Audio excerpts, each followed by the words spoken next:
Salam sejahtera bagi kita semua. Salam jumpa bagi saudara-saudara, Bapak Ibu yang ada di rumah. Saya Pendeta Max Kalesaran. Kami dari tim multimedia Gemi Mahanain Kalawat 3, kawan-kawan baru Minahasa Utara boleh ada di depan saudara-saudara untuk membahas perikop khotbah Gemim 8 Mei sampai 14 Mei 2022.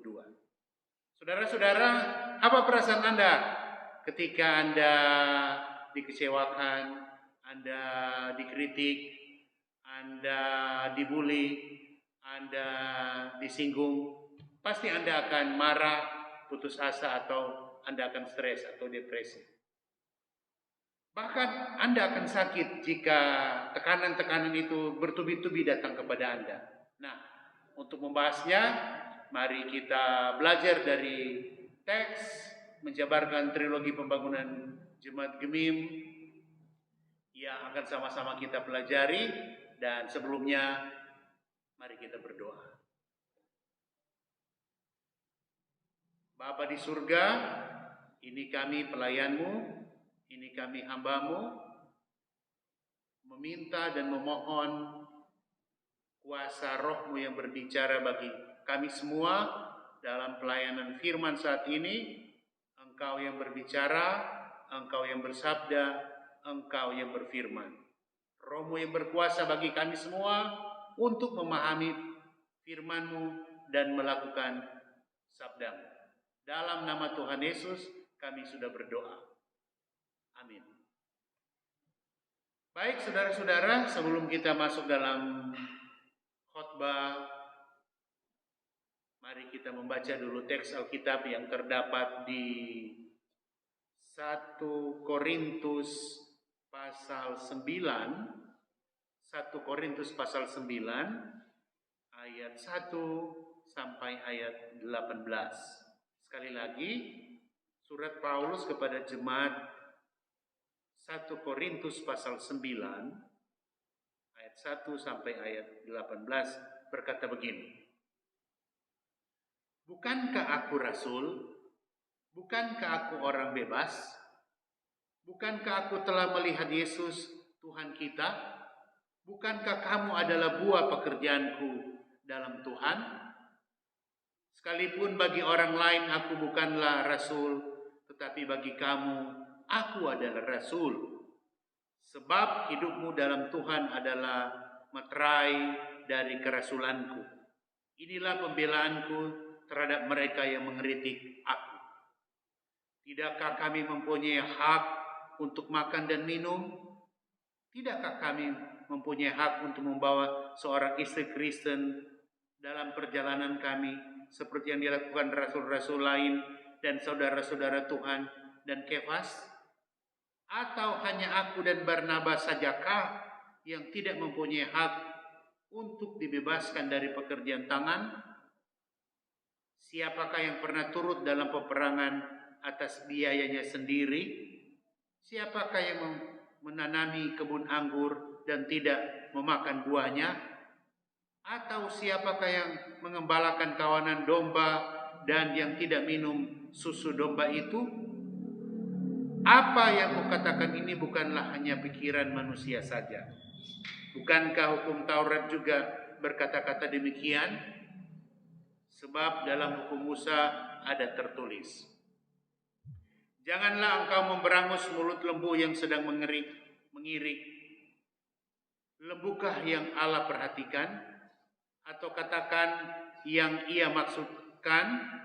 Ya, untuk kitalah hal ini ditulis, yaitu pembajak harus membajak dalam pengharapan dan pengirik harus mengirik dalam pengharapan untuk memperoleh bagiannya. Jadi, jika kami telah menaburkan benih rohani bagi kamu, berlebih-lebihankah kalau kami menuai hasil duniawi daripada kamu? Kalau orang lain mempunyai hak untuk mengharapkan hal itu daripada kamu, bukankah kami mempunyai hak yang lebih besar? Tetapi kami tidak mempergunakan hak itu. Sebaliknya, kami menanggung segala sesuatu, supaya jangan kami mengadakan rintangan bagi pemberitaan Injil Kristus. Tidak tahukah kamu bahwa mereka yang melayani dalam tempat kudus mendapat penghidupannya dari tempat kudus itu, dan bahwa mereka yang melayani mezbah mendapat bagian mereka dari mezbah itu?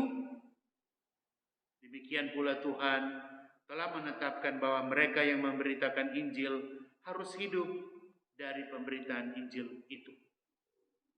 Tetapi aku tidak pernah mempergunakan satupun dari hak-hak itu.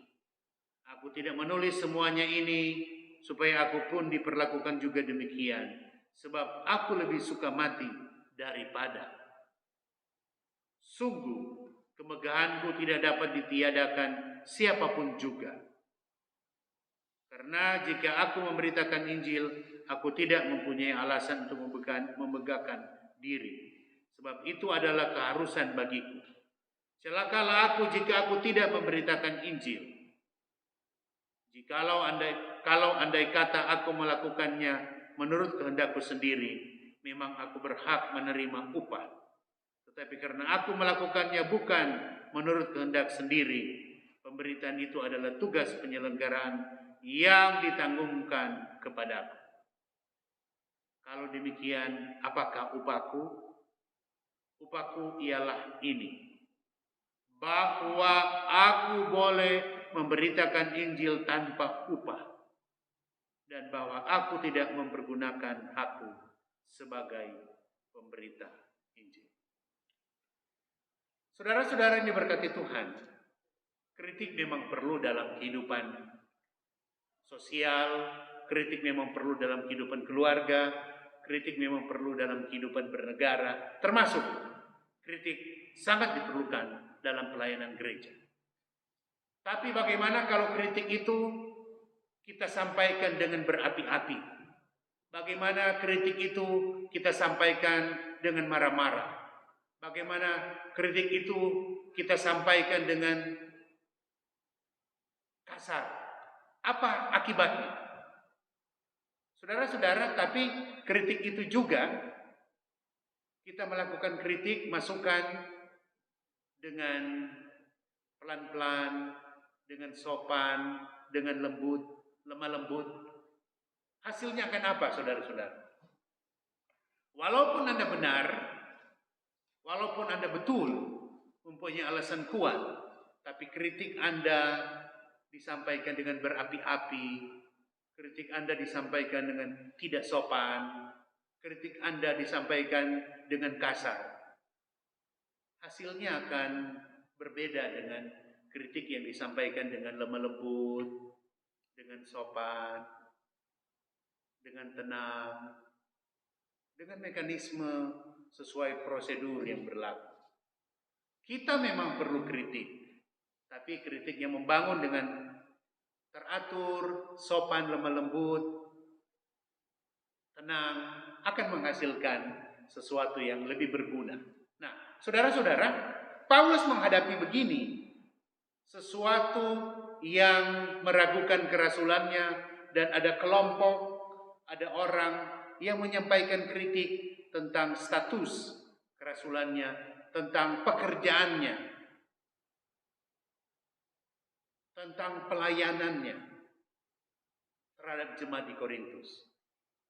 Perikop 1 Korintus 9 ini, perikop 1 Korintus 9 ini adalah berisi perasaan Paulus tentang pembelaan Paulus, juga tentang keadaannya yang kurang nyaman, serangan yang ditujukan kepadanya. Saudara-saudara, pasti Paulus tersinggung. Pasti Paulus tidak senang. Yang mengkritik dia berlebih-lebihan, dan kritik itu tidak benar. Dia hidup dari pelayanannya, dari misinya, dari pekerjaan tangannya, dengan tim yang dia bawa, Barnabas, Kefas, dan Paulus sendiri. Saudara-saudara, buah yang dia tanam di jemaat Korintus adalah hasil misinya, hasil pekabaran Injil Paulus bersama dengan kawan-kawan. Buah pelayanan dipetik ketika proses itu sudah dilakukannya dan hasilnya yaitu upah yang dia dapat. Dan itu tidak berlebihan. Saudara-saudaraku ini berkati Tuhan, pembelaan Paulus ini adalah sebuah pembelaan yang berisi tentang bagaimana perasaan Paulus, bagaimana Paulus mau meluruskan isu yang berkembang, kritik yang ditujukan kepadanya, bagaimana Paulus mau berusaha bahwa pelayanannya, misinya adalah untuk memuliakan Tuhan, bukan untuk memuliakan dirinya sendiri, bukan untuk kepentingannya diri sendiri, tapi untuk kemuliaan Tuhan dan pelayanan gereja. Di sini kita bisa lihat bahwa pelayanan itu bukan milik Paulus, bukan milik Barnabas, bukan milik Kefas, tetapi milik Tuhan Yesus. Dalam pelayanan gereja, sering kita terjebak pada pribadi, sosok yang hebat, menyatakan bahwa ini pekerjaan pendeta, ini pekerjaan penatua, ini pekerjaan diaken. Tapi sebetulnya saudara-saudara, pelayanan itu milik Tuhan. Kita hanya dipakainya sebagai alat media untuk menunjang pelayanan demi pertumbuhan spiritual jemaat, demi pertumbuhan ekonomi jemaat, demi pertumbuhan sosial jemaat, dan juga untuk kebaikan jemaat. Mari kita lihat ketika Paulus melakukan pembelaan dirinya, dia menonjolkan dua hal tentang kebiasaan orang-orang Palestina yang bercocok tanam bidang pertanian dan kebiasaan orang Timur Tengah daerah Palestina yang melakukan usaha di bidang peternakan. Pertanian dan peternakan ini adalah industri pada saat itu yang sangat penting untuk kebutuhan ekonomi masyarakat pada saat itu. Dan kita tahu bersama sampai saat ini industri pertanian peternakan juga di dunia modern sangat diperlukan sekali. Kita hidup dari dunia pertanian, kita hidup dari dunia peternakan, kita hidup juga dengan usaha di laut, usaha di kolam air tawar dan seterusnya. Itu usaha-usaha ekonomi jemaat, usaha ekonomi masyarakat yang bisa menumbuhkan gereja. Pertumbuhan ekonomi dalam persembahan, dalam saldo kas akan bertumbuh jika ekonomi, pekerjaan, ruang itu dibuka untuk jemaat dan masyarakat. Saudara-saudaraku yang diberkati Tuhan, Paulus tidak ingin kritik itu menghambat jemaat. Paulus tidak ingin kritik itu menghambat bahkan boikot jemaat. Tapi Paulus ingin jika ada kritik, itu adalah kritik membangun dan tidak menghambat atau membuat jemaat itu tidak bertumbuh. Paulus menginginkan bahwa kritik, masukan, usulan, ide dalam pelayanan itu untuk kemuliaan Tuhan yang di dalamnya adalah pertumbuhan spiritual jemaat, pertumbuhan iman jemaat, pertumbuhan ekonomi jemaat, pertumbuhan sumber daya manusia di jemaat, termasuk masyarakat. Jangan sampai terjadi kata-kata Yesus tentang kritik di Matius 7 ayat 3. Mengapa engkau melihat selumbar di mata saudaramu, sedangkan balok di matamu tidak engkau ketahui? Disinilah apabila kita melakukan kritik, silakan, tapi dilakukan dengan sopan, teratur, lemah lembut, dan melihat ke dalam. Jika kita lakukan itu, nama Tuhan dimuliakan demi kemajuan gereja termasuk bangsa dan negara. Tuhan memberkati. Amin.